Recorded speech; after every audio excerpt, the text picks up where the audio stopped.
Record. Sexism in the Workforce by Lauren, Rituesh, and Mary. Introduction. Even though women have rights, at least in America, prejudice and discrimination is still prominent in the workforce. Our target audience of our Islam is mainly women, specifically in the United States. The types of sexism we will be covering relate mainly to Western, more developed countries.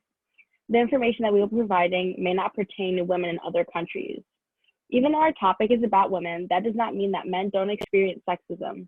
However, the situations we will be covering mainly pertain to women in the workforce and their specific experiences. Definitions. First off, sexism is the result of assumptions, misconceptions, and stereotypes that rationalize, discriminate, mistreat, and objectify people based on their sex, gender, or sexual orientation. There are two types of sexism. The first is overt sexism. It is intentional, visible, and unambiguous. This is the type that you usually see on the news or be blasted all over social media. An example of this would be a colleague demanding sexual favors and/or verbal/physical abuse. Covert sexism is subtle, hidden, or invisible because it's built into social and cultural norms. An example of this is commenting on how women dresses in the workplace, how her makeup looks in regards to how her work is being done. Occupational segregation occurs when one demographic is overrepresented or underrepresented among different kinds of work or types of jobs. An example of this would be how there's more women who are nurses and how there's less women in the STEM careers.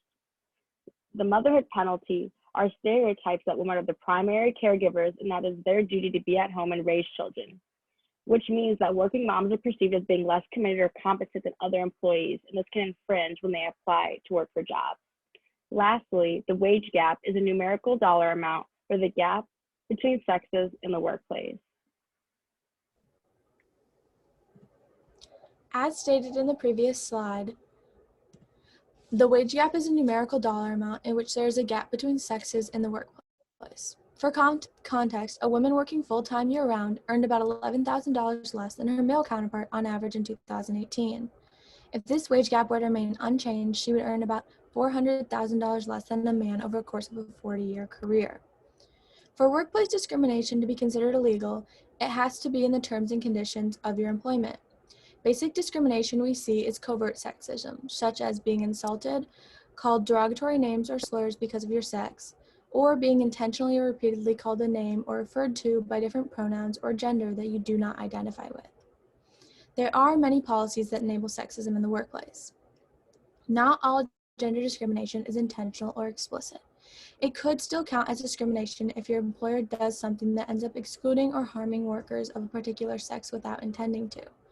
Oftentimes, a certain practice or policy does not say anything about gender and may not have been put in place for the purpose of keeping women out of certain jobs, but it ends up having that effect anyways. Being held to a different or higher standards or being evaluated more harshly because of your sex or because you don't act or present yourself in a way that conforms to traditional ideas of femininity is the most common way we see these policies enabling sexism in the workplace. There are policies that combat sexism in the workplace, such as the Civil Rights Act of 1964, which makes it illegal for an employer to discriminate against you based on your sex, race, color, religion, or national origin. It is also illegal for employees of 15 or more people to use any of the above categories as a basis for paying you less, firing, not hiring, or discriminating against you in terms of your working conditions or privileges of employment. The Me Too movement is an example of females standing up to overt sexism. A lack of policy specification when we encounter a large group of sexism-driven sexual abuse in the workplace is most common and sadly very often occurring. 1 in 4 women has experienced rape or attempted rape during their lifetime in the workplace, according to several national U.S. surveys. Next up, we have contemporary examples.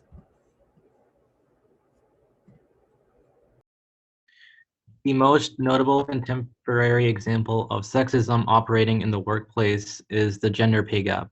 The gender pay gap is the disparity in earnings between males and females in the same lines of work. In the 1960s, women earned approximately 60% of what men earned. And since then, women's wages have risen and have begun to narrow but not fully eradicate the pay gap. According to the Bureau of Labor Statistics, a unit of the United States Department of Labor, full-time female employees were compensated 83% of what male employees earned for their median weekly earnings in 2014, only 7 years ago. The graph depicted in the presentation shows the distribution of different occupations, comparing women's earnings as a percentage of men's, ranging from a minimum of 56.7% to in the legal sector to a maximum of 91.3% in the construction and extraction industry. Based on this source, there are no examples of women earning the same as their male counterparts. However, there might be some exceptions to this, and I'd be happy to go over those in the Q&A section. One of the causes of the gender pay gap is the differences in human productivity factors, such as variations in education, skills, and workforce experiences. While some of the disparity may be explained by a lack of necessary skills, the effects of gender discrimination and stereotyping cannot be neglected. 40% of the gender pay gap can be explained by gender discrimination operating in hiring, promotion, task assignment, and compensation. Gender discrimination and stereotyping leading to the pay gap is especially evident for lawyers and academics of specific disciplines. Even when accounting for differences in education and skills, women tend to be paid relatively less than men in similar positions in the workforce, a phenomenon that is widely known as industry or occupational segregation.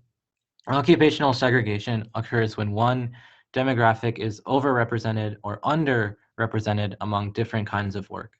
For example, in 2015, men accounted for 53% of the US labor force, but only held less than 30% of the jobs in education and more than 98% of the jobs in construction, which has a higher median wage. This means that men are more likely to hold higher paying positions than women in similar fields, education and construction being one example.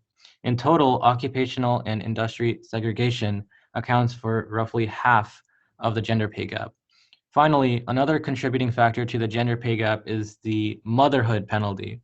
The stereotype that women are the primary caregivers and that it is their duty to be at home and raise children means that working moms are often perceived as being less committed or competent than their male employee counterparts. This bias can ultimately lead to working moms not being hired and gaining the work experiences needed to be promoted later on in their careers. The workforce gender pay gap is a 21st century example of the persistence of sexism present in the United States. While the scope of our research was focused mainly on the United States, some of the underlying causes I've just discussed are also applicable to the rest of the world. While gender discrimination is not the primary contributing factor to this disparity, it does exist and keeps women from earning equal pay for equal work. During the Q&A session, if time allows, I can give some case studies that I have researched, that we've researched extensively on from reputable sources like the Proceedings of the National Academy of Sciences of the United States of America, which is a peer-reviewed multidisciplinary scientific journal with articles on how stereotypes impair women's careers in science and science faculty's subtle gender biases favor male students.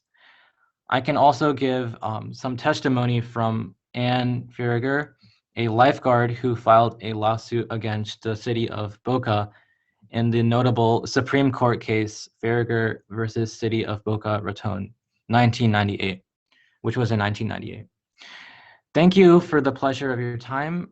Now we will share some of our resolutions to dealing with some of these challenges which are present that women face every day in America, even today.